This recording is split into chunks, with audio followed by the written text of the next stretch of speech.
Hey there guys, in this video we're going to be going back to the Confessor of Inquisition to get a much more budget clear. So we're going to be going and doing an all mission clear, rebellion category only. Now you can, if you want to, take a friend to carry you. I've got it filtered, but we're not going to take a friend. I'm going to show you just the basic way to do it. So we're going to be doing it with basically some free units as well as Tullian and Ihana. If you don't have Tullian and Ihana, they just speed it up a little bit. You don't have to use them. You can use kind of whatever you want. But everyone has Runda, everyone has Sonin, and everyone has Sid Reigns. They were completely free units.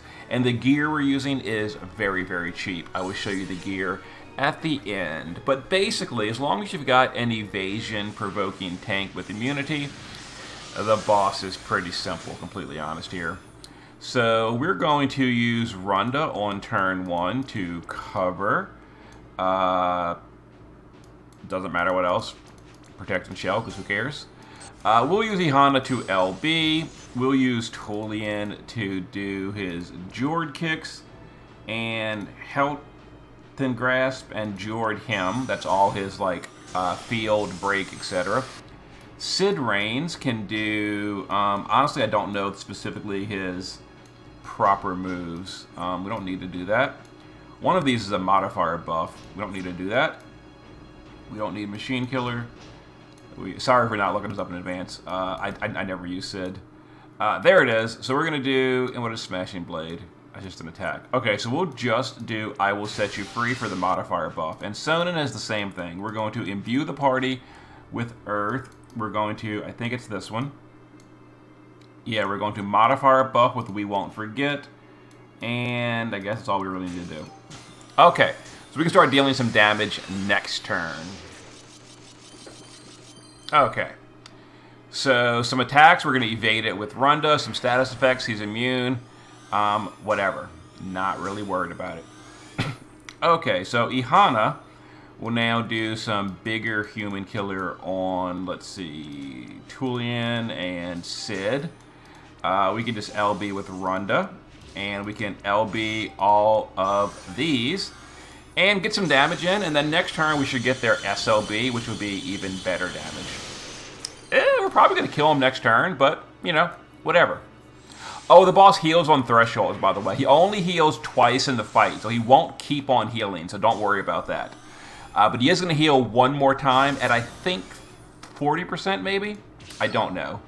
But, let's see. Ihana on this turn can just put, not Dragon, Human Killer on Tullian and Sonin. And we'll go ahead and chain up their SLBs. May or may not kill. If it doesn't, oh, so close, so close. And then Runda will SLB. Again, the boss is going to heal one more time in the fight from, I think, the 40% threshold. So don't freak out about that. A 20% heal, no big deal. He's never going to heal again the entire fight. So now let's go ahead and finish him off. So it looks like we didn't quite get the LB of Sid and Tullian, so we'll just triple bolting these. Triple, oh, not that. Do you even have bolting? He does.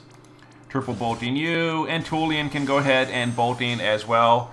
And that's probably going to be the end of the boss.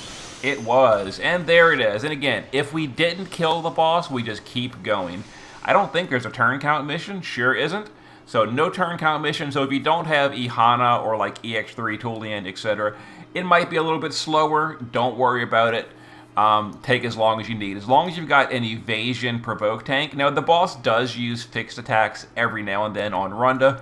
They should deal minimal damage as long as you keep the boss broken. So here's the gear we're using. So passive provoke with his Runda's arm and Runda's shield.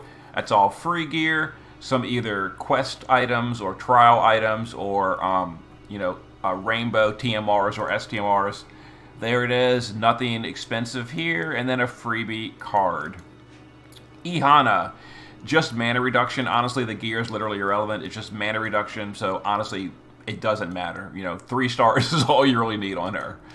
Sonin is the whole party is using an axe because of the axe build, because of Tullian doing the axe in peril. But again, we're not using Clash of Wills gear. We're not using like expensive STMRs, etc. Cheapo cards. free cards. You know, it is like a good card, but it's completely free. You get this from just random summons.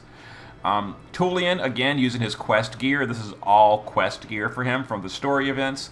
Some 5-star STMRs, event items, etc. We are using Master of Fate. I guess that's a rainbow STMR. You know, I cheated a tiny amount, but there you go. And then Sid Reigns, same thing. Axe build, just damage, you know, human killer, chain cap, etc. Very, very cheap gear. A Final Fantasy 13 card. And there was our Zalmo clear, or Zalmor. They apparently changed his name. Whatever. So we're going to see the damage breakdown, and I'm going to assume that Tulian is going to do the most because he's an actual unit and not a freebie like Sonnen and Sid. But I'm curious. Let's see who did what. Surprisingly, the free units did pretty good as well. There you go. So there it is. There's the budget run on Confessor of Zalmor, or whatever. It's Confessor of Inquisition. Bunch of freebie units, a buffer, and a breaker. That's all you need. Okay, see you in a bit.